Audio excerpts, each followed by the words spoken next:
Hello, welcome to Arul tailor. பாருங்கள், இன்றைக்கி new model sleeve design பார்க்கலாங்க. அதுக்கு நான் சாரியோட கிளாத் எடுத்திருக்கேன். அது ரெண்டாக மடித்து உள்பக்கமாக ஒரு 1/4 இன்ச்சு ஒரு தையல் ஒட்டிக்கிங்க. ரெண்டாக மடித்து விட்டு நம்ம அளவு ப்ளவுஸோட அளவில் ஒரு 6 இன்ச்சு எக்ஸ்ட்ரா வச்சு கட் பண்ணிங்கன்னா சரியாக இருக்குங்க உயரம். அப்புறம் 1.5 இன்ச்சு மார்க் பண்ணி அந்த 1.5 இன்ச்சுக்கு சின்ன சின்னதாக சுருக்க வச்சு தையல் ஒட்டிக்கிங்க. பாருங்கள், சென்டர் எல்லாமே இந்த மாதிரி சுருக்க வந்துடும்.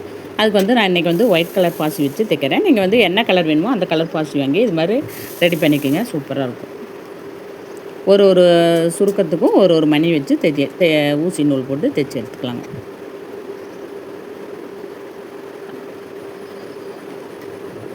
பாருங்கள், இது மாதிரி தைச்சதுக்கப்புறம் லைனிங் கிளாத் இருக்குது பாருங்கள், அது உள்ளே அட்டாச் பண்ணணும். நம்ம லைனிங் கிளாத்து ஆல்ரெடி கரெக்டான அளவு வச்சு மார்க் பண்ணி கட் பண்ணியிருக்கோம். அதை அப்படியே உள்ளே வச்சு மேலே அப்படியே ஒரு தையல் போட்டு ஃபினிஷிங் பண்ணிக்கோங்க.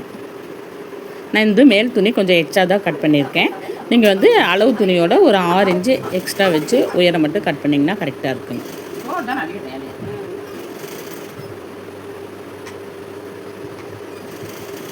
லைனிங் துணியோட இதை அட்டாச் பண்ணி ஒரு தையல் ஓட்டிக்கலாங்க ஃபுல்லாக. இந்த ஸ்லீவ் சுடிதார் கைக்கு வைக்கலாம், அப்புறம் ப்ளவுஸ்க்கு வைக்கலாம், பட்டுப்பாவாடை செட்டு, பட்டுப்பாவாடை கிளாத்து எல்லாத்துக்குமே இந்த டிசைன் வச்சிங்கன்னா நல்லாயிருக்கும். நெட்டு கிளாத்துக்கும் வைக்கலாம். நெட் கிளாத்துக்கு சுடிதார் வச்சு தைச்சி கொடுத்தேன், அவ்வளோ சூப்பராக இருந்துச்சு இந்த மாடல்.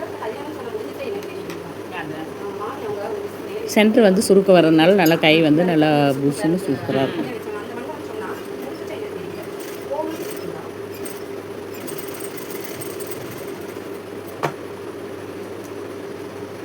ஃபுல்லாக எல்லாம் தையல் ஓட்டிட்டு எக்ஸ்ட்ரா இருக்க கிளாத்தை கட் பண்ணி எடுத்துக்கலாம்.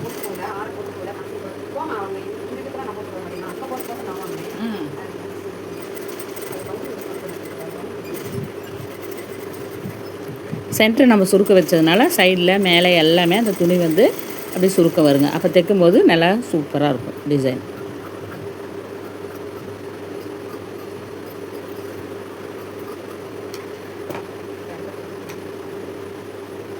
பாருங்கள், நீட்டாக வந்துடுச்சு. இப்போ கீழே கரெக்ட் பண்ணி பைப்பிங் கொடுத்து ரெடி பண்ணிக்கலாங்க. இந்த டிசைன் கீழே பைப்பிங் கொடுத்தீங்கன்னா தான் அழகாக இருக்கும். பைப்பிங் 1.25 இன்ச்சு நேர் பீஸ் கட் பண்ணியிருக்கேன். அது ஒன் சைடு அப்படியே மடித்து தைச்சிக்கலாங்க. சாதா பைப்பிங்கே கொடுத்துக்கலாம், த்ரெட் பைப்பிங் தேவையில்லை. சாதா பைப்பிங்கே வச்சிங்கனாவே இது சூப்பராக இருக்கும். ஒரு 1/2 இன்ச்சு விட்டு அப்படியே நேராக தையல் ஓட்டிக்கலாம்.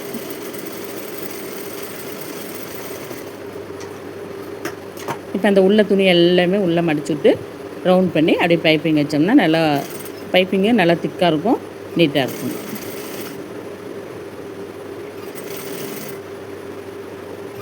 நம்ம நெக்கு டிசைன் எதுவும் வைக்கலினா கூட இந்த ஸ்லீவ் டிசைனுக்கு ப்ளவுஸே நல்லா அட்ராக்டிவாக இருக்கும், சூப்பராக இருக்கும்.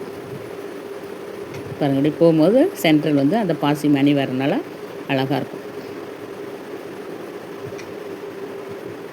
நீங்களும் இது மாதிரி ஸ்லீவ் ஃபஸ்ட்டு இது மாதிரி ஒரு கிளாத்தில் தைச்சி பாருங்கள். நீட்டாக இருந்துச்சுன்னா அப்புறம் ப்ளவுஸு சுடிதார் எல்லாத்துக்குமே வச்சு டிசைன் பண்ணி தைக்கலாம். இந்த டிசைன் பிடிச்சிருந்தா ஒரு லைக் பண்ணுங்கள். Okay, by.